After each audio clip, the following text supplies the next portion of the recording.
Like, do you still get nervous? Mm-hmm. Really? Yeah. It's Doesn't just my you and drink- me, baby. I'm gonna drink next time. Ain't nobody listening Ugh. to this. We actually have 10,000 subscribers. Serio? 10,000 people are listening to you every week. Nice, you're lying. Don't get nervous. Okay. And they're all chicks. And they're all 9s and 10s. No way. Yeah. And They all hit rock. They all hit rock bottom. My name's Ants, and welcome to Sloth Love Chunk, a Goonies Super-Fan podcast. Each episode, my co-host Matt and I discuss an aspect of the 80s cult classic film, The Goonies. We're both huge Goonies superfans in love with this timeless movie for the past almost 40 years. Join us each week as we discuss everything Goonies. We'll be talking about production details like the screenplay, soundtrack, deleted scenes, merchandise. We'll even be talking to other Goonies superfans like you. Who knows? Maybe we'll even have somebody special stop by the house to use the bathroom. It's gonna be amazing. So come on, grab your treasure map, go to wherever you get your podcasts, and find the rich stuff with Sloth Love Chunk. All right. 3, Yeah. 2, 1. Hey, you guys. Rocky Road.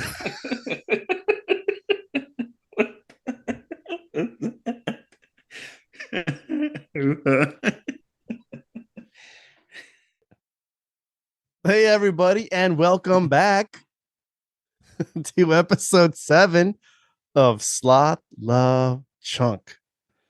I'm your host. Look. You told me you wouldn't do it. You paused. I thought you were going to give you the in. I'm your host, Ants, I meant. and this is your favorite Goonies Superfan podcast. What do you think? What do you think makes a superfan, Matthew? Well, you have to watch it multiple times. I think that's number one. Is this your gatekeeping list? Yeah. I want to hear Is that Matthew's Goonies gatekeeping criteria. Yes, you have watched it at least 5 times. Arbitrary number. And one of those times had to have been on VHS. Come on. Yeah. Baloney. Keep going. So any fans from this point will just be fans instead of super fans. You have to have an intimate knowledge of the characters. You have to have a favorite Goonie. You can't be wishy-washy with your Goonies. No, that's not cutting it for you. No, because I don't believe in gatekeeping the Goonies, bro. I don't think there should be any gatekeeping, even though the Truffle Shuffle is like the biggest gatekeep of all. You know? Yeah, man. Like I just feel like, I don't know. Like I think Goonies superfans, being a superfan is maybe it's like it's just an amount of love. It's like it's a love in your heart kind of thing. But I don't think you gotta like own this or own that or know this, know that. I think that's all baloney. You know? Okay. If you love the movie, then you're a super fan. That's what I think. I was being a bit of a Troy by doing that, wasn't I? You kind of were, bro. It was all a test. I was saying this is Goondocks. This is okay. Yeah, it was all a all test. Right. I'll change my tune. Matthew. Not a super fan because you don't really ascribe to the philosophy of the Goonies, where everyone is accepted, including Sloth. Yes. Yeah. Okay. Wait. General sense of adventure. So what is this episode? This is episode 7, right? On this episode, we are going to discuss the Goonies movie poster, which was illustrated. I'm not gonna say drawn because I try to sound fancy and erudite. Illustrated by Drew Struzan, who is one of the most famous movie poster illustrators of all time. Probably like top 3, I would assume. I don't know. I don't rank these guys like my Goonies. But yeah, so we're gonna discuss the Goonies movie poster, talk about Drew Struzan, and hopefully, we'll all learn something along the way. Yeah. When we say, just so everyone knows, when we say poster, we're talking about the classic brand. We're talking about the classic brand hanging from the Mm-hmm. stalactite, stalagmite. Yeah, because it has to hold tight to the ceiling. Right? Oh, is that how it works? Yeah, Carlsbad Caverns. That's funny. Well, Listeners, last year it's almost been like 10 months, huh? Matthew and I went to Carlsbad Caverns together. Yeah. And it was the most amazing national park experience of my life. Yeah, it was like a Goonie adventure. Oh, yeah, it's tunnel kind of was, we're like in the caves, the tunnels. Except they wouldn't let us touch anything. Yeah. But yeah. 10 out of 10, highly recommended. So yeah. We're going to discuss the Goonies poster, brand hanging from the stalactite, the 6 other Goonies holding on for dear life, trailing behind. So, do you know anything about artist Drew Struzan, Matthew? I don't. This is a purely educational episode. So the streak of Matthew not doing any sort of homework continues. It's not a streak. I did my homework last episode. Yeah. So it's starting a new streak. All right. So Drew Struzan. Well, he's got besides drawing the poster of the Goonies, he has a connection. He was actually born in Oregon, like Oregon City, Oregon. Like, does every state have like Nevada City, Nevada? I guess there's Kansas City. Wow. Michigan City? No. Florida City? No. Why do states do Mexico. That? I don't know. So he was born in Oregon City, Oregon? Yeah. Wow. Did he just have Subaru keys in his hand when he came out of the womb? Yeah. And Birkenstocks, perhaps? Wait, what is another like Oregon thing? Granola? Like, I don't know. Antifa? I don't know. Yeah. I don't know. Not on this podcast. So Drew Struzan, world famous illustrator. He started out, how old is he now? He's got to be like in his 70s. Oh man, he's 76 years old. Oof, he's getting up there. I actually met him. Man, it might have been 10 years ago, maybe more. He was at Comic-Con one year. I think he debuted a poster for, I think it was like the Gunslinger from Dark Tower. So I waited in line, got to meet him. Was that terrible Idris Elba film?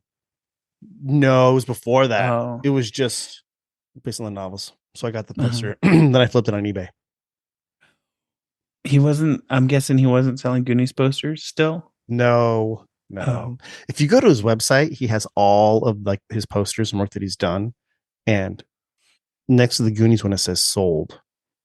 So somebody's got it. Lucky bastard. Sure, maybe we can find it. Yeah. I mean, actually talk about that a little bit more later on as well. So, quick history of Drew Struzan. We're not going to go super deep into it. Loved drawing growing up. He actually wanted to be a fine artist, a painter. But once he went to art school, he found that he would make more money in illustration, commercial illustration. So that's the way he went. He began his career mainly doing album cover artwork. He did it for a lot of famous bands. Do tell. Well, like Beach Boys, Bee Gees, Earth, Wind, and Fire, which has a connection to the soundtrack. But his most famous cover would be Alice Cooper, Welcome to My Nightmare, which if you look at it, I don't think it's like an amazing something. It was very famous. Yeah, you should look it up sometime, Matthew, since I know you didn't do no research. I did. So does he have a basic aesthetic to his art? I'm not familiar with any of those album covers. Would you say his Goonies poster is in keeping with that, or? I think you can see his style through on the cover artwork, not so much. I do feel like when you look at a movie poster, yeah, you know it's him. I think there's 3, what do I want to call them, benchmarks maybe, that you can tell it's a Drew Struzan poster. You can tell it through like, I guess I want to say photorealism, but the faces of the people, it's not really stylized. It's fairly photorealistic, right? The composition, like how the figures are arranged in the composition. He usually has the one main center piece, and then around it, almost like halo effect, you have secondary, tertiary characters around that. Like the Star Wars, the re-release posters he did, Episode 1, Phantom Menace was the same way. A lot of the Indiana Jones posters that he did were that way. Like the Harry Mhm. Potter, Sorcerer's Stone, same thing. It's got that Mhm. main center focus, and then I like to call it a halo effect around in the background, secondary characters. Oh, I don't know. I don't isn't know anything there? about art, man. I don't know how to talk I about think art. there's been more talk about that recently. On Reddit, I think it's called a floating head.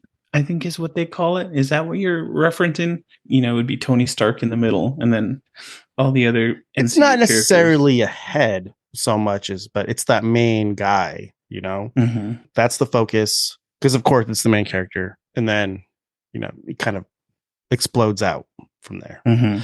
But then he has other movie posters. Totally getting ahead of ourselves. Let's just list Mhm. them fancy style. He's got other movie posters that don't follow that composition at all, but they're super famous, like The Thing, Mhm. right? John Carpenter's The Thing. Oh yeah, You yeah. know this poster, right? Mhm. The backlit figure, basically just a silhouette character with the light coming from behind. Iconic movie poster. That's Drew Struzan. Back to the Future. Marty with the door open on the DeLorean. Back, Right. back in time. Mhm. He did 1, 2, and 3 for that. It doesn't have the same composition at all. Right. Matthew, I'm actually kind of disappointed in you Why? because he did the poster for what's probably your second favorite movie of all time. You put me on the spot here. I can't think of what that would be. What? Big Trouble in Little China. Oh my gosh. But it sort of does follow that, right? Mhm. You've got, what's Yep. his name? Jack Burton. boom, center stage. And then everybody kind of like popping up around him. Yeah, so he did all the Star Wars special editions. He did the prequel posters. He did Force Awakens. A lot of people get confused and think that he did like the original Star Wars ones, but he didn't. He did do it. That's where he got his big break, actually, was he illustrated a Star Wars poster. It's not the one with like, not with the Luke holding the lightsaber. Yeah, and like Leia being like the damsel in distress at his legs. Mm-hmm. Yeah, it's not that one. That's Tom Jung or Young. Mm-hmm. He did that one. And it's not the one where Luke is in his like white robe and he's like shooting. He's got the pistols like pointed at the camera kind of poster. That one was Tom Cantrell, I think. But he got his big break with Star Wars. He did, they call it the circus poster, where it's a poster that looks like it's a paste up on a wall. It's hard to describe. You just got to look. You just got to Google it.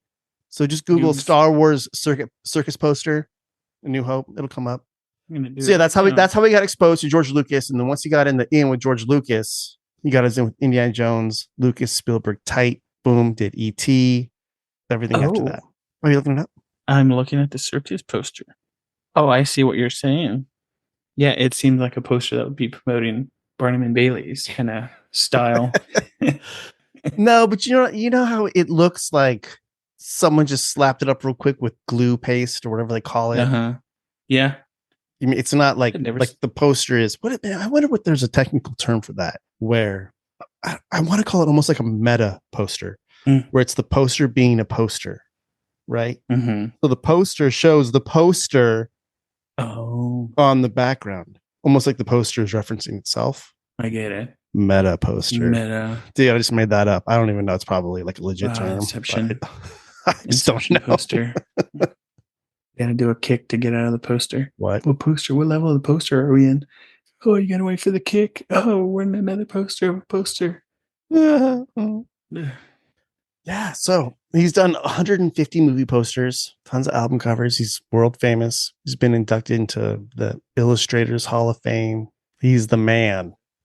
And what makes you the man, Matt? Money? No. What makes you the man is making the Goonies poster. So how did it come to be? You said he had formed these connections, yada yada. Well, yeah, he was in with Spielberg, So Spielberg hired him to make the Goonies poster. And the Goonies poster is actually a very cool poster. There's a lot of story behind it. Hopefully, it will be enough story to make a 30 to 45 minute podcast episode. Are you talking about this episode? Yeah. Okay.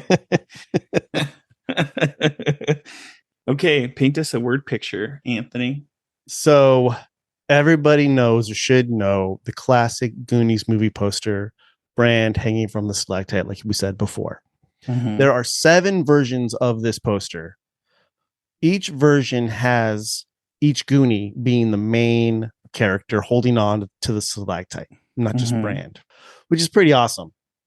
You could only get like the mass produced poster, basically, I mean, the ones that you would see in Mhm. theaters with brand. Mhm. The other 6 posters were made for the weekly newspaper ads. Remember back in the day when we used to get the Yeah. newspaper and you Mhm. go to the movie section, oh, when's the movie start? And you know, Yep. and it would be like, what is it? Half a page? It wouldn't even be a whole page, Mhm. right? And it'd have the Mhm. movies and it'd have like the cool little, Yeah, little posters, and the little block with the promotional posters in pictures. there. Mhm. So that's what those other 6 versions were for. They Wow. were for, you know, and back then movies would be in the theaters for a couple months at a time. So each week, it wasn't like a daily thing. Each week they switched out the Goonies. And this was really a response to the kid actors who wanted to be the guy, you know? Of course, Mhm. everybody wants to be like the main Goonie. And how do you decide, like, is it brand? You would think that they would make Mikey the main Goonie, you know? Yeah. But Brand's also the strongest, I feel. So I like think that's maybe, just that was the easiest way to go. yeah, Mhm. I mean, that's what I figure. It is surprising though that like Mikey's not the main one. I mean, 'Cause he's asthmatic and he's short for his age, so I wouldn't well, trust you him to would hang think that on. like maybe they would put Chunk at the top because Mhm. I mean, if he's at the bottom, he's really pulling him down. Yeah. And he's got more to hang on to if he's hanging up on the top. What's funny too is in that poster, Mhm. Data is holding on to Andy. She's wearing her little Tennis white skirt? tennis things, and he's looking to the side. He's not looking up. Oh. Nice So move, Drew Struzan. Are you telling me they actually was there some kind of meeting, or how did they influence the poster? The kids, I mean. Basically, the kids wanted to be the main guy, and so they were like, you know what we're gonna do, because you guys are all kids. We love working with the kids. Spielberg's a big kid Mhm. director. We're gonna make 7 different posters. Wow. You're all gonna get your day in the sun. That is cool. Day in the sun, is that a saying? Day in the Yeah, sun. that's a saying. Yeah. Day in the sun, I guess so. Mhm. So what's cool about the way that he made the poster, and I'm going to link to this in our social medias, guys, Mhm. probably our website, which is slothlovechunk.com. There's a really cool, it's like a quick 7-minute interview that Drew Struzan did discussing the whole creation of the Goonies poster. So he had a studio in Lake Arrowhead. It was a 2-story cabin in the woods. And he had his young son, tiny son at the time, probably like 6, 7 years old. His friends came over and he had the kids hang from the deck, the 2nd-story deck. And he took pictures of them hanging. Say what? Yeah. So he took pictures of the kids hanging and he switched them out. Like they weren't holding on to each other, but basically each kid, like, and then he painted on the faces of the actors. Wow. Really cool story. And you were saying, it came to mind that picture of the realism with the characters' faces in the poster. Everything else is around it, seems drawn, but their faces, like you say, really stick out. Yeah, I think that goes back to his process. So his process is, what he does is he works on a 1-to-1 scale. So he uses a painting that is the same size as the movie poster. It's not blown up or shrunk down. And he'll take pictures of what he has, or he gets stills from the studio. And then he gets a projector. He projects that onto the canvas, basically traces it. Oh. Right. And it's interesting because I guess people accuse him of tracing, but he's like, I got to move fast.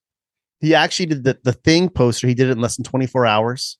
He did the original Star Wars re-releases for the special editions in theaters. He did all of those in less than 4 weeks. So he's a very, very quick artist. Takes him about 1 week to create a movie poster. So he projects the photos onto the canvas. And that's where he sort of like adjusts the composition, moves it around, traces it out. And then I think what makes his style, it's a soft airbrush. It's not really a line. It's a soft airbrush line. It's very, I like how you say it. You got soft. very sensual.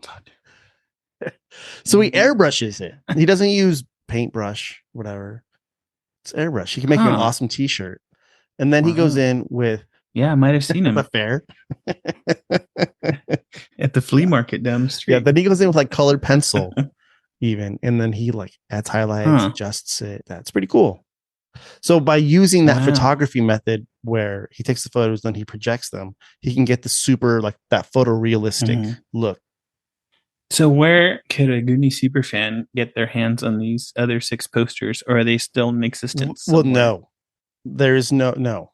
So when he made the poster, basically it's the background. It's the background cave, right? Mhm. It's almost like animation where you have a background and then the animation cells are placed over it, Oh, right? So there it's components. Right. Okay. At least for the Goonies poster. Not all posters are this way, but for the Goonies poster it is. Mhm. So there are different components that are layered. You have the background. I think there's a Oh. map component to it. And then he has 7 different like slides basically that fit into the spot, Yeah. right? That he can. So there's one with brand, Okay. you know, Mikey, mouth, data, each one. Oh. I went on to Comic Art Fans, which you don't know anything about this because you're lame, but it's a website, sort of a repository of people that collect original comic art.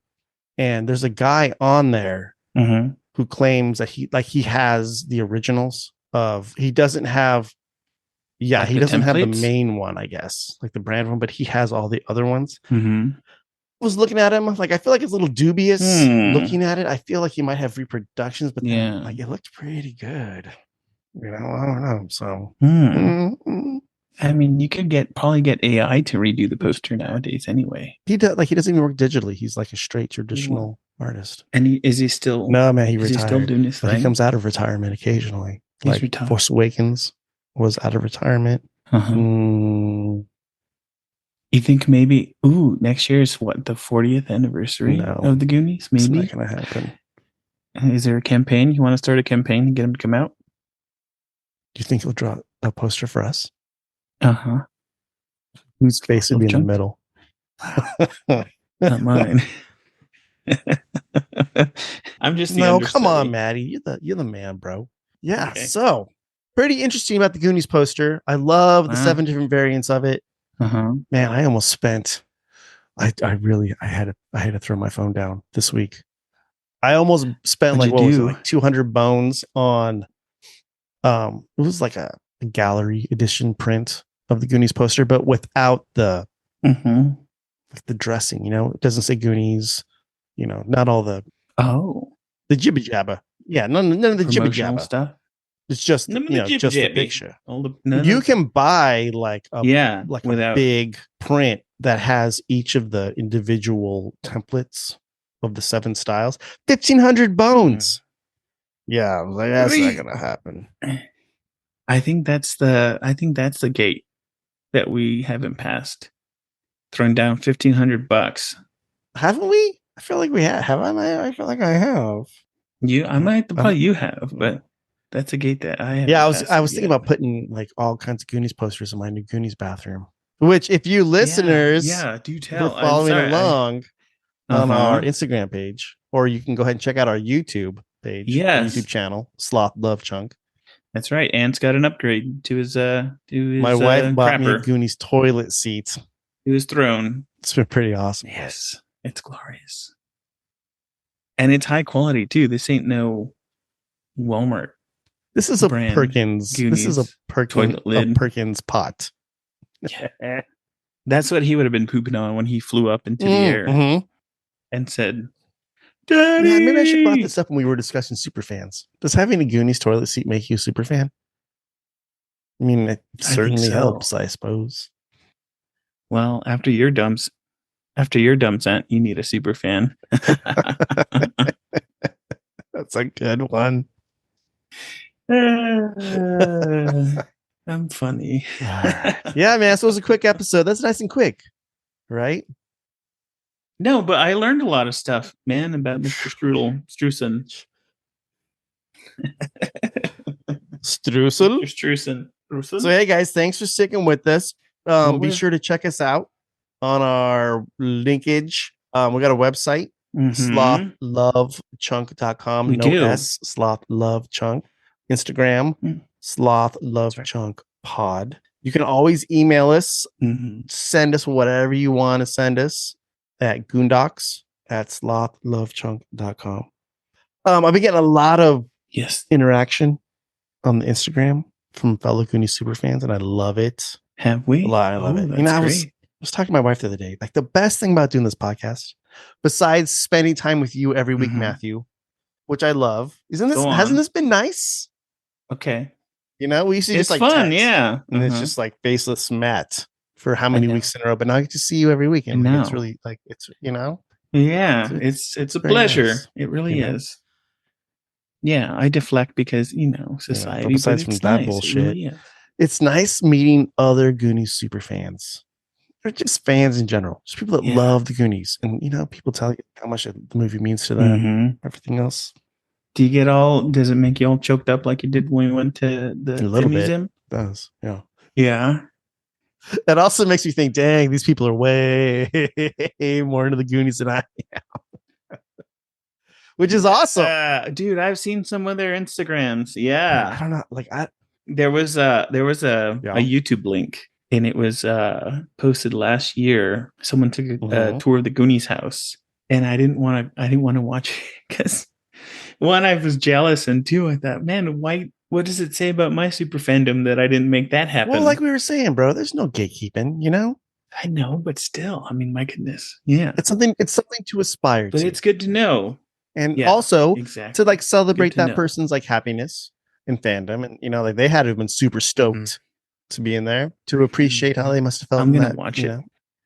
I'll watch it. I'll get over myself. Oh my We'll gosh. see. I'm telling you, bro, once we hit about 10 episodes, then like we'll start doing some Mhm. interviews with people. I feel like we got to have at least a good 10 episode Yeah. chunk. Like Dude, he's singing- today I didn't even know I follow Robert Davi on my multiple Instagram accounts because I'm a player. And he put one up. I never really noticed before because I'm not that much social dude. But he put a picture of him and his wife. Robert Davi's wife is a dime piece, yo. Yeah, I was like, what, Really? Jake? Yeah, I should look it up. No way. Look it up. I get jealous. I didn't know it was Joe. I'm already thinking it wrong. How do you say Francis's actor name? Joe Pantoliano. Joey See, Pants. I would say Joe Pantoliano. Just say Joey Joe Pants. Pantoliano. Joey Pants. So anyway, what about him? What about him? What about the pants? Pantoliano. No, it just sounds Pantoliano. That's all you got? Pantoliano. You just want to say his name funny? Pantoliano. I thought you were going to say something else. I thought you were going to bring something to this about Pantoliano. No. We should do an Anne Ramsey episode. What? Like Just her, like her whole credits? like. I think Ma Fratelli deserves a deep dive, career like Her retrospective. and Sloth, because I got all heartbroken. I watched that documentary again. I still get teary eyed when he's talking about Sloth. He's a gentle giant. Is that what you want people to say about you? Yeah. You are a gentle giant. You're a nice guy. I know.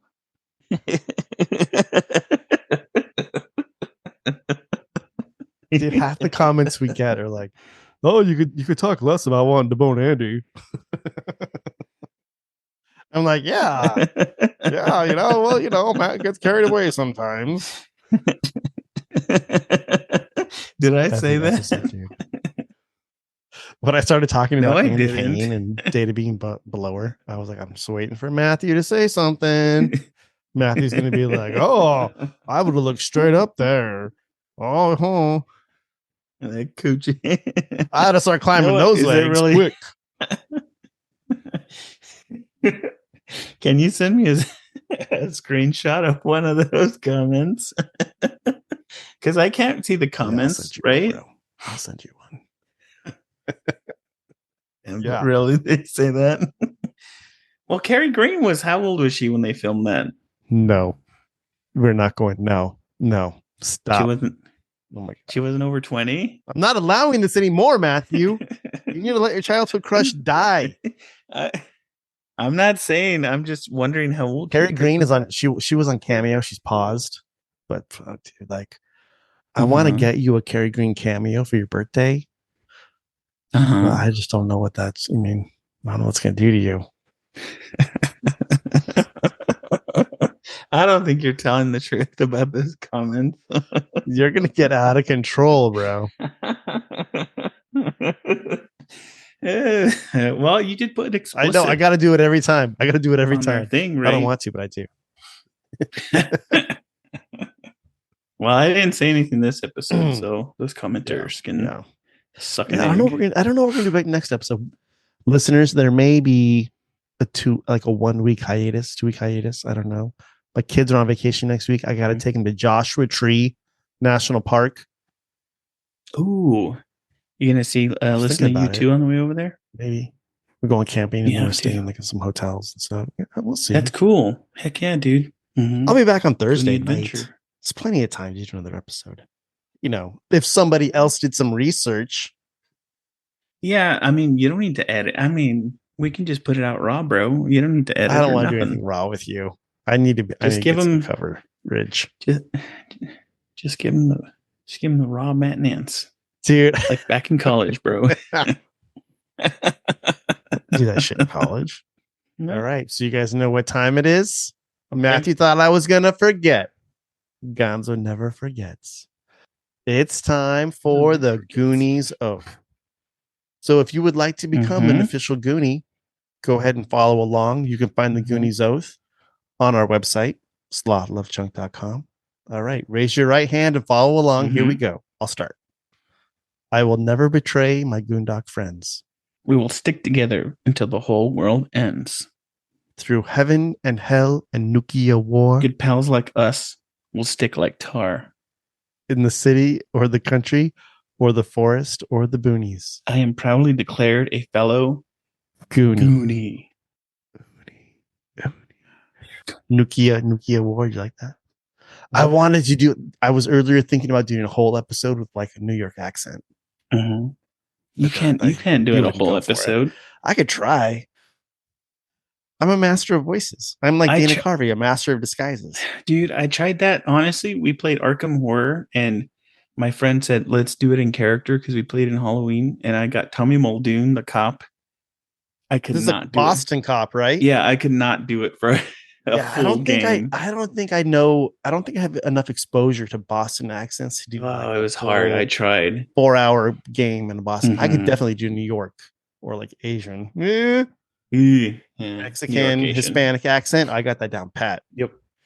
What else? Australian. Now my Australian often leaks into like some sort of British kind of. I say Cockney. British, but I understand UK listeners. We got some big time UK fans.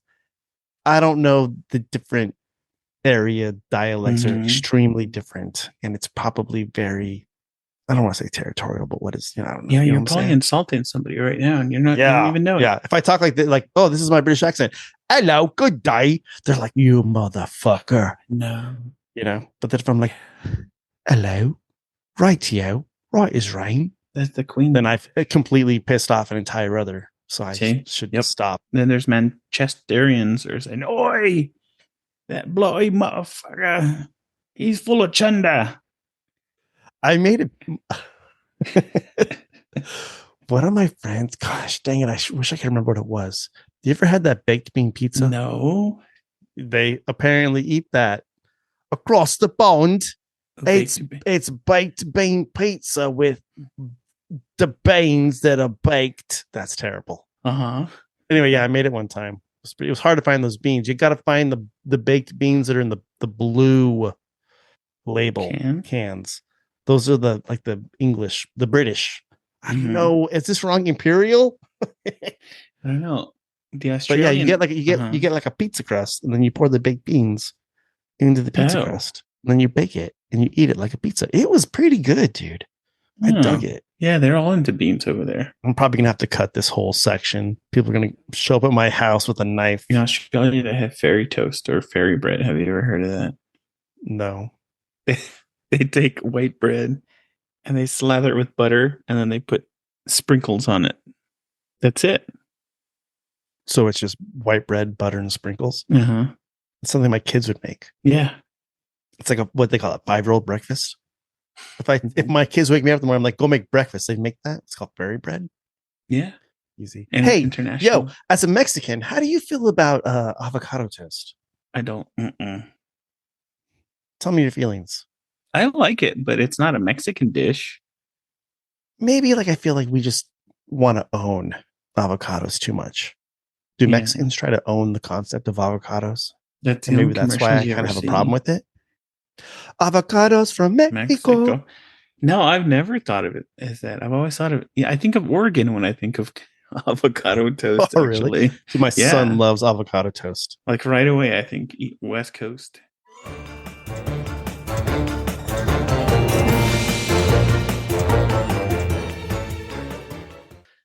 All right, guys. Well, thanks for joining us again on Sloth Love Chunk.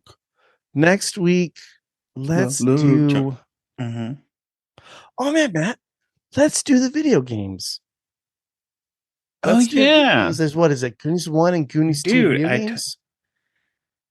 Yeah, I totally you remember they had the Goonies video game at the Is that was just museum in Oregon. NES? That wasn't Super Nintendo, right? Well, we're gonna find No, out. We're gonna no, look just into it, NES. guys. Yeah. Ooh. So join us next week That's gonna be a good one. on Sloth Love Chunk. Okay. Have a good week, dude. I'm probably gonna be a All little right. bit off the grid, so you know. Oh, say happy Valentine's Day to your mom and sister for me. Fuck you. Okay, have fun, Joshua. All right. Bye. Bye.